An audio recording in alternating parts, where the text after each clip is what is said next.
ప్రపంచం ముందున్న అత్యంత అధునాతన టెక్నాలజీ కృత్రిమ మేధస్సు. ఏ అని పిలుస్తున్న ఈ ఆర్టిఫిషియల్ ఇంటెలిజెన్స్ ప్రపంచాన్ని భయపెడుతోందనే సంశయాలు ఉన్నప్పటికీ ఏఐ సంచలనాత్మకంగా అభివృద్ధి పథంలో కీలక అడుగు వేసింది. తాజాగా ఎలాన్ మస్క్ కంపెనీ న్యూరాలింక్ మొట్టమొదటిసారి ఒక మానవ రోగికి మెదడు ఇంప్లాంట్ను విజయవంతంగా పూర్తి చేసింది. ఇంతకీ ఈ న్యూరాలింక్ ఏం చేస్తోంది? మెదడులో చిప్ పెడితే మనిషి అవయవాలను ఆర్టిఫిషియల్గా కంట్రోల్ చేయొచ్చా? ఇంతకీ ఎలాన్ మస్క్ ఏఐను ఉపయోగించి ఏం చేయబోతున్నాడు? Let's focus.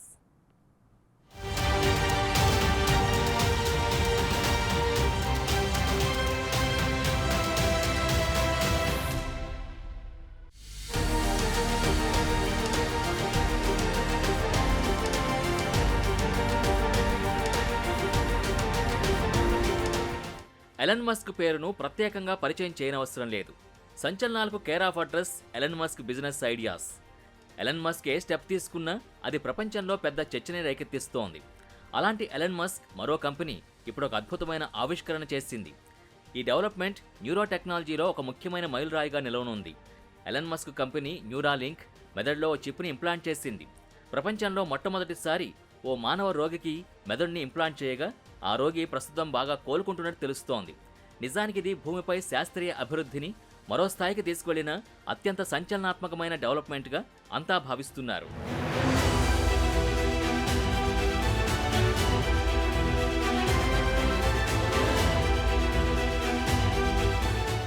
Neuralink స్థాపకుడైన Elon Musk తన సోషల్ మీడియా ప్లాట్ఫామ్ ఎక్స్లో ఈ వార్తని పంచుకున్నాడు.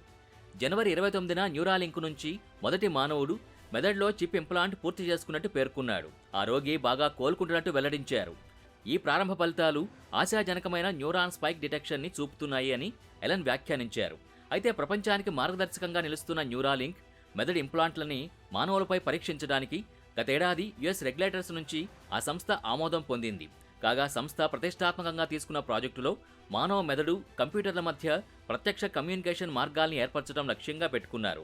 నరాల్ని కండరాల్ని బలహీనపరిచే ఏఎల్ఎస్ వ్యాధి, పార్కిన్సన్స్ వ్యాధి వంటి నరాల సంబంధిత వ్యాధుల చికిత్సలో విప్లవాత్మక మార్పుల్ని తీసుకురావడంలో ఈ ప్రాజెక్టు కీలకమైన టెక్నాలజీని అభివృద్ధి చేస్తోంది. అలాగే ఇది మానవ సామర్థ్యాల్ని మరింత పెంచడానికి, మానవులకు కృత్రిమ మేధస్సుకు మధ్య మరింత సంబంధాన్ని పెంపొందించాలనే ఉద్దేశంతో పనిచేస్తోంది.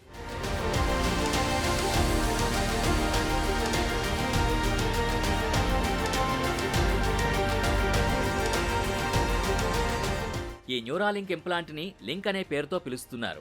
నిజానికి ఇది ఒక చిన్న కాంపాక్ట్ పరికరం. ఇది దాదాపు 5 నాణేల పరిమాణంతో ఉంటుంది. దీన్నే శస్త్రచికిత్స ద్వారా మానవ మెదడులో పెట్టారు. ఇక ఈ ఆపరేషన్లో మనిషి జుట్టు కంటే సన్నగా ఉండే 64 ఫ్లెక్సిబుల్ దారాల్ని శస్త్రచికిత్స ద్వారా కదలికలకు సంబంధించి నియంత్రించే మెదడులోని ఓ భాగంలో ఉంచారు. ఈ ఆపరేషన్ చేయడానికి ఓ రోబోట్ను ఉపయోగించారు. ఇక మెదడులో ఇంప్లాంట్ చేసిన ఈ థ్రెడ్లు వైర్లెస్గా ఛార్జ్ చేయగల బ్యాటరీతో పనిచేస్తాయి. అలాగే మెదడు సంకేతాల్ని వైర్లెస్గా రికార్డ్ చేయడానికి సదరు రోగి ఎలా కదలాలనుకుంటున్నారో డీకోడ్ చేసే యాప్కి ఇన్ఫర్మేషన్ చేరవేస్తుంది. ఎక్స్ వేదికగా ఎలన్ మస్క్ దీన్ని టెలిపతి అని పేర్కొన్నారు. టెలిపతి అంటే మన ఫోన్ లేదంటే మన కంప్యూటర్ ద్వారా ఏదైనా పరికరాన్ని ఎలా నియంత్రిస్తామో సరిగ్గా అలాగే పనిచేస్తుంది. అలాగే ఇది కూడా పనిచేస్తుంది. పక్షవాతం వచ్చి అవయవాలు పనిచేయకుండా ఉన్న రోగులు వంటి వారికి ఈ చిప్ని ఇంప్లాంట్ చేయడం ద్వారా ఉపయోగం ఉంటుంది. బ్రెయిన్లో పెట్టిన ఈ చిప్ ద్వారా శరీరంలో నరాలకు సిగ్నల్స్ పంపి వాటిని కదిలేటట్టు చేయవచ్చు.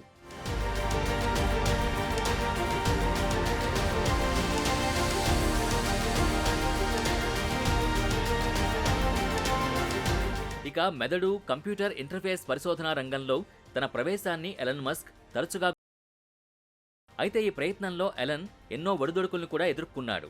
మెదడుపై పరిశోధనల కోసం తీసుకునే అనుమతుల్లో చాలా జాప్యాల్ని చూశాడు. అవసరమైన పెట్టుబడుల కోసం మరొక ఇంప్లాంట్ డెవలపర్ అయిన సింక్రోన్తో సహకారాన్ని కోరారు. ఇద్దరి సహకారంలో జూలై 2022లో యునైటెడ్ స్టేట్స్కి చెందిన పేషెంట్కి మొదటిసారిగా సింక్రోన్ ఇంప్లాంట్ జరిగింది. ఈ శస్త్రచికిత్సలో పుర్రె తెరవాల్సిన అవసరం లేని తక్కువ ఇన్వాసివ్ ఇన్స్టాలేషన్ ప్రాసెస్ని అమలు చేసి సక్సెస్ అయ్యారు. కాగా మానవ మెదడులను కంప్యూటర్లకు కనెక్ట్ చేయడం కంపెనీ లక్ష్యంగా సంక్లిష్టమైన నాడీ సంబంధిత పరిస్థితుల్ని పరిష్కరించడంలో మరింత అభివృద్ధిని సాధించే దిశగా ప్రయోగాలు చేస్తున్నట్టు తెలుస్తోంది.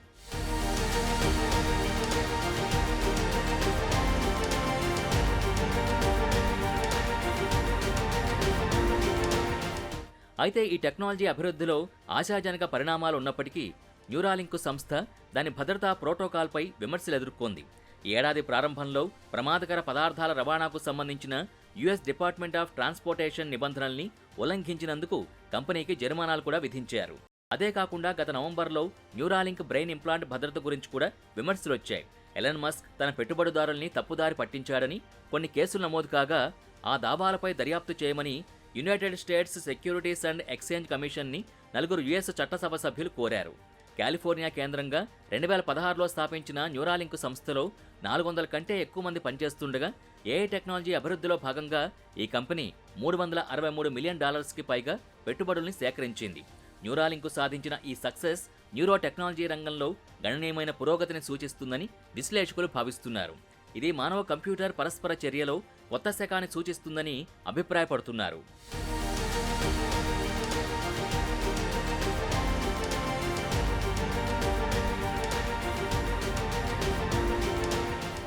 ఇక ఎలన్ మస్క్ ఆలోచన తీరు న్యూరాలింక్ ప్రొఫైల్ని పెంచుతుందనేది నిజమైనప్పటికీ ఈ రంగంలో ఇప్పటికే కొన్ని సంస్థలు బ్రెయిన్ ట్రాన్స్ప్లాంట్లలో ముందంజలోనే ఉన్నారు.